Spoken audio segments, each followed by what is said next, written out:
All right, so 2022's Top Gun Maverick is directed by Joseph Kosinski, who also worked with Tom Cruise on Oblivion. He's also directed Only the Brave and Tron Legacy. And the story here is written by Peter Craig, who wrote the script for The Batman. So, pretty awesome stuff there. Based on the characters created by Jim Cash and Jack Epps Jr. from the original film. And once again stars Tom Cruise, not Lieutenant, but this time as Captain Pete Maverick Mitchell. We also have Jennifer Connelly as the love interest in this film, Penny Benjamin. We got Miles Teller as Lieutenant Bradley Rooster Bradshaw, the son of Goose from the original film. Val Kilmer has a small cameo in here as Tom Iceman Kosinski. Who else do we have here? Jon Hamm as Cyclone.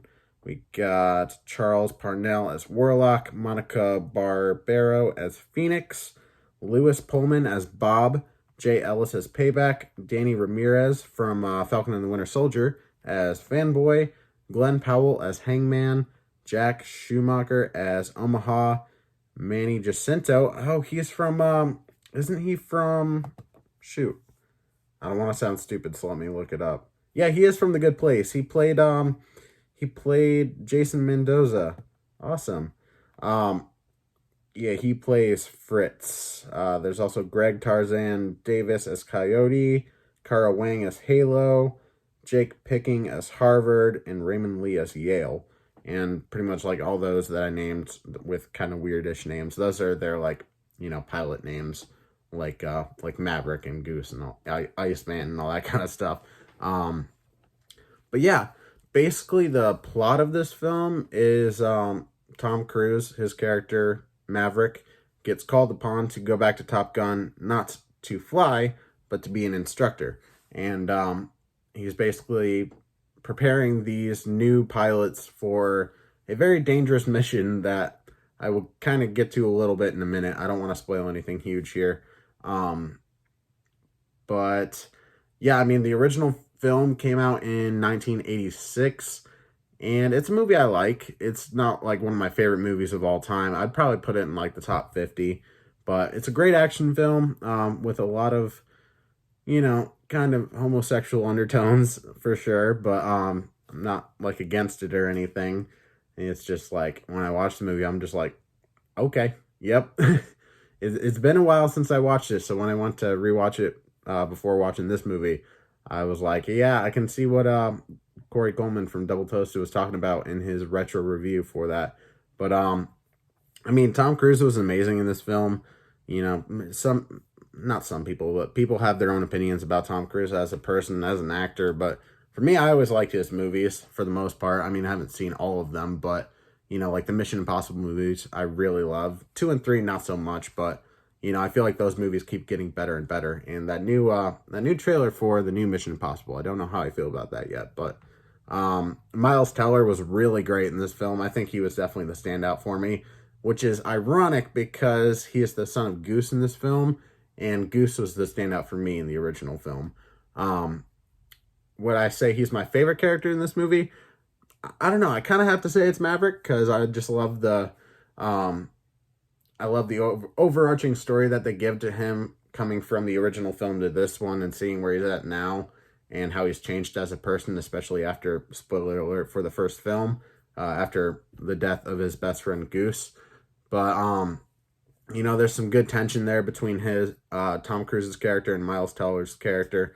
And honestly, that's the main thing I wanted from this movie, was not only the great action and the great CGI and Tom Cruise doing crazy shit. I'm pretty sure he learned how to fight a fighter jet for this movie. I could be wrong, but this sounds like something Tom Cruise would do. He does all his own stunts and that kind of stuff. So I'm sure there are a few scenes in here where he was actually flying the jet. But again, could be mistaken. But that's just kind of the thing you expect from Tom Cruise at this point. Just for his stunts to get crazier and crazier until inevitably it probably kills him. But hopefully that doesn't happen anytime soon, or really ever, because I wouldn't wish that upon anybody. But yeah, Jennifer Connelly here as Penny Benjamin. 99.9% sure that this is a character, like a completely new character introduced, not from the original film. You have Charlie, played by Kelly McGillis from the original film. That was the love interest there. Very beautiful woman. But Jennifer Connelly, she's gorgeous too. And I liked her for the most part in this film. The thing is, the love interest, Penny Benjamin, kind of felt like she was just put in here to have not only a love interest, but to fill time in between like the action and Maverick, interacting with the different students. But I mean, there were scenes with her I definitely liked. She owns her own bar in this movie, and I don't know, she just has a lot of charisma to her, and you can really buy the chemistry between them for the most part. But yeah, like I said, Miles Teller in this movie really great. Jon Hamm was pretty good. He wasn't in it for like a whole lot. He was in a decent amount, but like he was that character that's supposed to like, give Maverick the stern talking to, and like tell him not to break the rules essentially. Charles Parnell as Warlock, Solomon Warlock Bates. He's I don't know where he ranks above Jon Hamm's character, but he seems like he's in that kind of authority figure as well, or that authority position as well, rather. Most of the pilots, like the new pilots in this movie, don't give him a whole lot to do, other than like Rooster and then Hangman. Hangman's kind of supposed to be like the arrogant one. He's kind of supposed to be Iceman in this movie. Like you're kind of not supposed to like him, but by the end, like but yeah, the rest of them, I mean, like Monica Barbero as Phoenix, she gets a decent amount to do, as well as Bob Lewis Pullman as Robert Bob Floyd. This character's pretty funny. I like him. But I feel like they gave Phoenix a lot to do, because it's like, oh, we have to show a strong female character in this movie, since times are changing. And that's something interesting that they do with this film. They show how technology has changed over time, not only like regular technology, but like military equipment and technology and vehicles and stuff like that.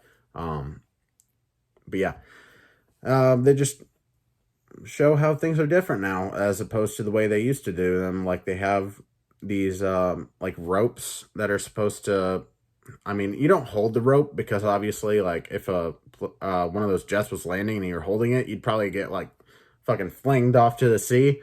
But they have like some sort of elastic rope kind of thing that's supposed to slow the jet down when it lands on the or not the helicarrier. I'm thinking of Avengers here, but you know what I mean. The aircraft carrier. Helicarrier. Oh my god. I crack myself up sometimes. But helicarrier, that's so funny to me. Honestly, those things could exist and we just wouldn't know it at this point.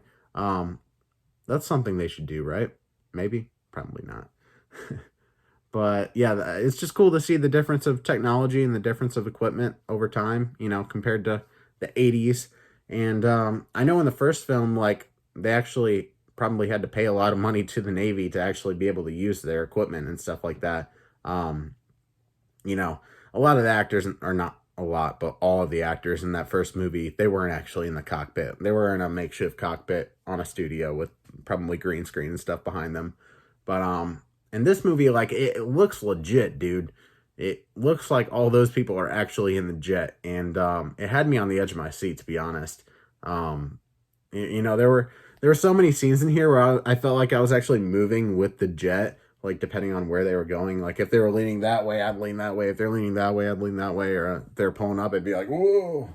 But yeah, I mean, so many great scenes with the jets in here. So many great action scenes. And the climax battle of this movie is, it's so much better than that original one. Because that original one, I have to be honest, just the way it kept cutting back and forth to the cockpit and to the jets, it was hard for me to follow what was going on.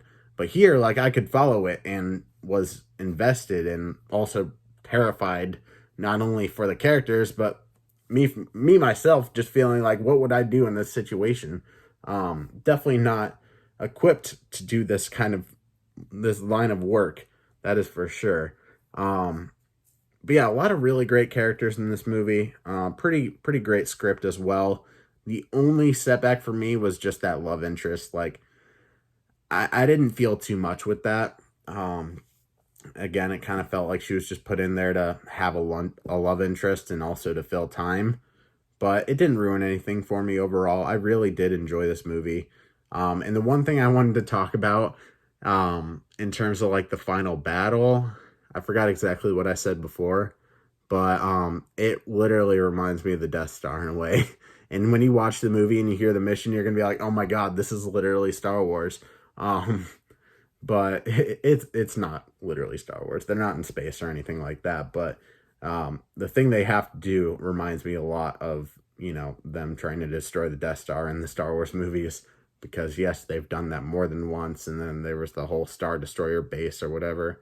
It's like, all right, okay, we've seen this more than once, more than twice, and now more than 3 times. But at least this isn't a Star Wars movie, so they have that going for them.